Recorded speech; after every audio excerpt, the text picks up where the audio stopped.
Annyeonghaseyo, salut à tous les amis, c'est Guillaume. Je suis ravi de vous retrouver dans cette nouvelle vidéo pour vous présenter un nouvel alcool traditionnel coréen. Aujourd'hui, je vous présente un makgeolli qui vient de la brasserie de Makgeolli que j'ai visité au mois de janvier et que vous pourrez retrouver en vidéo dans le coin en haut à droite. Comme d'habitude, si vous avez aimé cette vidéo, n'oubliez pas de liker, de commenter et de vous abonner à ma chaîne. Vous avez des questions ou si vous souhaitez en connaître davantage sur les alcools coréens, n'hésitez pas à me poser vos questions soit en commentaire, soit par email. Moi, je suis toujours disponible pour vous répondre. J'essaye de répondre à tous les commentaires que je reçois et à tous les emails. Donc, n'hésitez pas, hein. Ne soyez pas timide et puis si vous voulez savoir comment vous procurer les alcools coréens aussi, n'hésitez pas à me faire part de vos questions et je vous aiderai du mieux que je pourrai. Donc aujourd'hui, je vous présente la cuvée Green, donc en français verte, de la brasserie de Makgeolli, c'est Makgeolli. Ils ont créé leur brasserie sous ce nom parce que ça représente beaucoup de choses. Ça représente C comme color en anglais, donc color, couleur. C comme créativité, parce qu'ils aiment bien expérimenter toutes sortes de goûts différents pour les makgeolli qu'ils produisent. Donc ici, la couleur verte, ça va représenter un makgeolli végétal, où les ingrédients utilisés pour donner le goût au makgeolli, ça sera des légumes ou des herbes. Donc ici, dans ce makgeolli, on va avoir du chou frisé, de l'armoise douce. Donc l'armoise, c'est une herbe aromatique. En France, on n'en utilise vraiment pas beaucoup, mais en Corée du Sud, et en Asie plus particulièrement, on en utilise pas mal. Donc le chou frisé et l'armoise douce, ça va nous donner le makgeolli. Comme vous pouvez le voir sur cette vidéo, le packaging est très beau, hein. On a le code couleur, on a la créativité du packaging. En plus, la bouteille, c'est une bouteille en verre, donc c'est déjà beaucoup plus qualitatif que tous les makgeolli en bouteille plastique que vous trouverez dans les Pyeonijum, dans les petits supermarchés de quartier, ou même dans les grands supermarchés. Là, on est vraiment sur un makgeolli très haut de gamme et où il y a beaucoup d'expérience et de savoir-faire derrière pour créer des goûts uniques. Donc, si vous avez vu la vidéo quand j'ai visité et j'ai goûté les différents makgeolli de ces makgeolli, vous pourrez voir qu'ils ont créé des goûts mais vraiment uniques. Donc pour la Saint-Valentin, ils ont créé un makgeolli au chocolat. Ils ont des makgeolli à base de fruits rouges. Ils ont des makgeolli à base de patates douces. Et tous les mois, ils créent un nouveau goût de makgeolli. Donc si un jour vous venez en Corée du Sud, n'hésitez pas à aller les voir, à aller déguster leurs produits. Ça leur fera plaisir et puis vous aurez l'occasion de découvrir un makgeolli vraiment unique, vraiment créatif. Donc on va déballer, hein. Hop là. Donc on enlève. Donc voilà la bouteille, comment elle se présente. Comme vous pouvez le voir sur cette en plan plus rapproché, on voit bien les deux phases du makgeolli, hein. On a la phase sédimentaire en bas et après tout ce qui est la clarté du liquide, le cheongju. Donc pour déguster, on va bien sûr remuer la bouteille pour que les deux phases s'assemblent et qu'on puisse pouvoir déguster ce makgeolli. Pour ce makgeolli là, on est à 12% d'alcool, ce qui est un taux d'alcool plus élevé que les makgeolli qu'on peut trouver en grande surface et qui sont dans les bouteilles en plastique. En général, les petits producteurs, ils ont des taux d'alcool plus élevés, donc parce qu'ils rajoutent moins d'eau dedans pour avoir des goûts de Makgeolli plus différents et plus créatifs. Donc là, la bouteille, on est à 375 millilitres. Vu que c'est du Makgeolli non industriel, hein, qui n'est pas traité, tout ça, les recommandations sont, si vous gardez la bouteille plus d'un mois, de bien de la décanter, ou alors de bien l'aérer avant. Parce que le Makgeolli, hein, peut toujours fermenter à l'intérieur de la bouteille, vu qu'il n'est pas pasteurisé. Donc, ça pourrait avoir des goûts un peu de gaz carbonique, et il est préférable de l'aérer, de l'oxygéner pour qu'on atteigne top de la dégustation. Donc voilà, je vais vous la mélanger. Hein. Hop. Hop. Que les sédiments, c'était bien. Parce que ça fait un moment que je l'ai, la bouteille, donc ça fait plus d'un mois.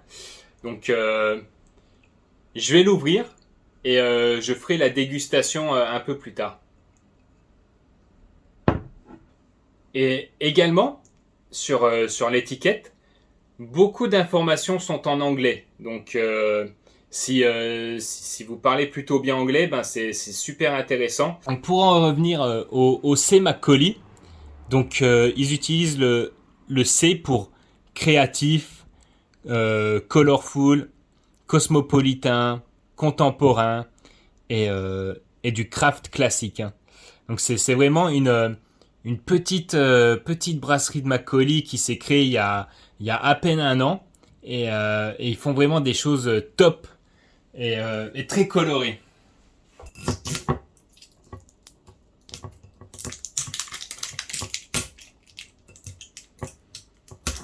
Hop.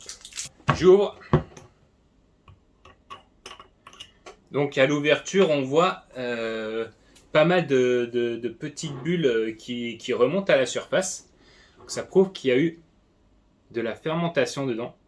On sent bien, il y a pas mal de restes de levure. Là, il y a beaucoup, au nez comme ça, la bouteille, il y a des levures. Donc il y a pas mal d'odeur de levure. Moi, ce que je vous recommande, si vous achetez un Craft Makgeolli comme cela, c'est de le garder au frais.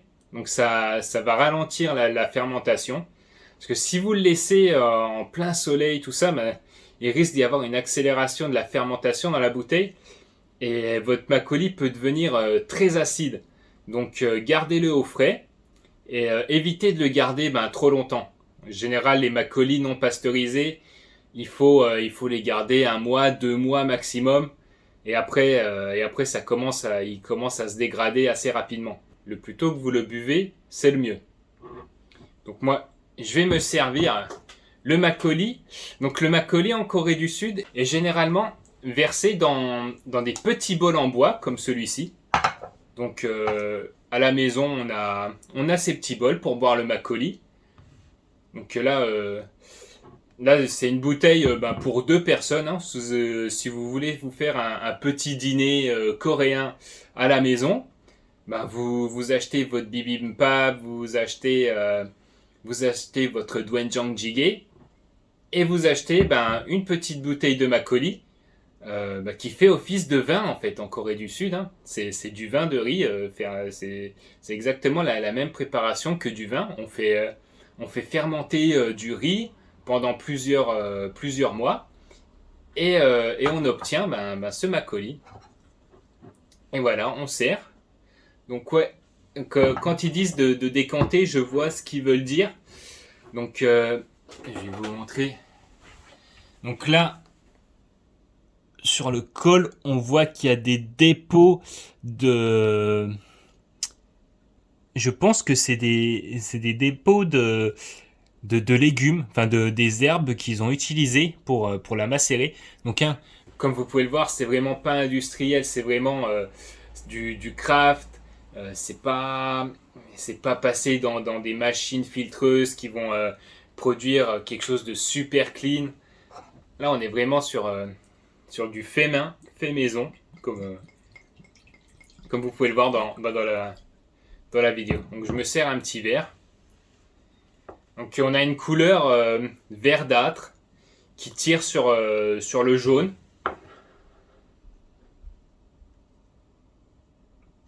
Donc au nez, je devrais peut-être le laisser ouvrir un peu plus. On commence à avoir des petites notes d'herbe.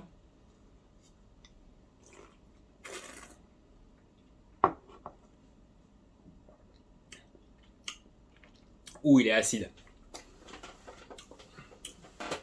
Ouh, c'est acide. Je pense qu'il faut que je laisse un peu plus longtemps s'aérer. Parce que là, il commence à devenir meilleur.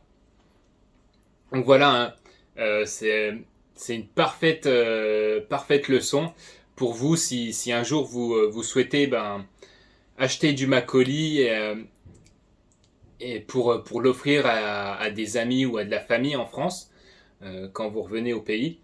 Il faut leur dire de boire le makgeolli assez rapidement. Bon, me revoilà après environ 30 minutes d'ouverture. Parce que là, c'était quand même vraiment acide et c'était compliqué à boire. Donc en plus, je vais le déguster avec un petit dessert traditionnel coréen. La surprise. Et nous allons déguster ce makgeolli avec une préparation traditionnelle de marron coréen. Donc c'est ma femme qui a préparé ça. Donc on prépare les marrons, on enlève leur coquille, comme on dit, leur peau. Et en fait, on les laisse mariner pendant plusieurs mois dans une préparation sucrée, comme ici. Et donc c'est comme si c'était en fait des marrons glacés. C'est super intéressant et c'est très très bon.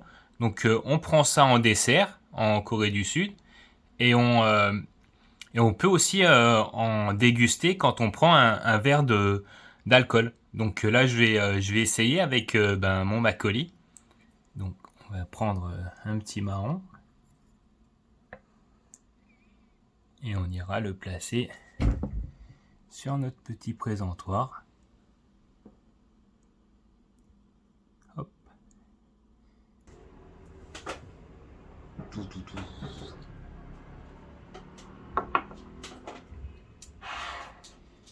Donc voilà, j'ai décidé de manger quelque chose qui est plutôt sucré pour essayer de combattre l'acidité de ce makgeolli, en espérant que ça va le faire. Mais là, il s'est quand même bien ouvert.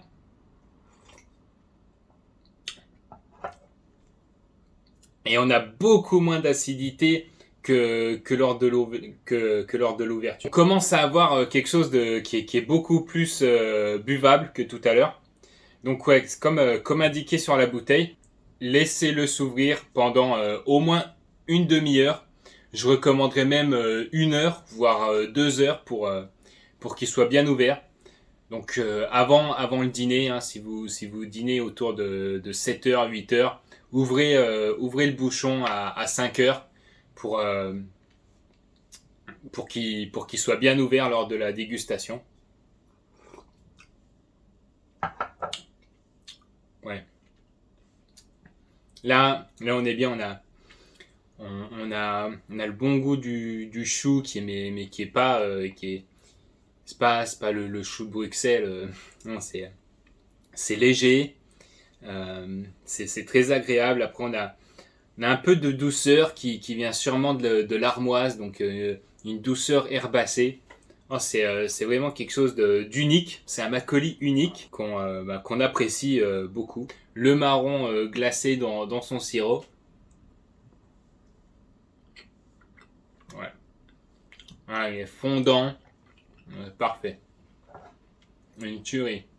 Avec mon expérience, donc j'ai goûté ce makgeolli juste après qu'il ait été produit à la brasserie. Donc là, il était pas acide comme il est maintenant. Il n'y avait pas toute cette acidité. C'était un makgeolli un peu plus doux, mais celui-ci, après aération, est-ce que je le préférerais pas à celui que j'ai bu à la brasserie? Parce que moi, j'aime bien les choses qui sont un peu plus acides, et qui sont plus présentes en bouche. Et celui-là, ça se rapproche plus de mon Macaulay type, je dirais. Mais à la brasserie quand même, c'était un de mes préférés. J'avais goûté 5 ou 6 Macaulay différents, je pense. Et le vert était l'un de mes deux préférés. Donc là, ça reste quelque chose de très bon. On va finir.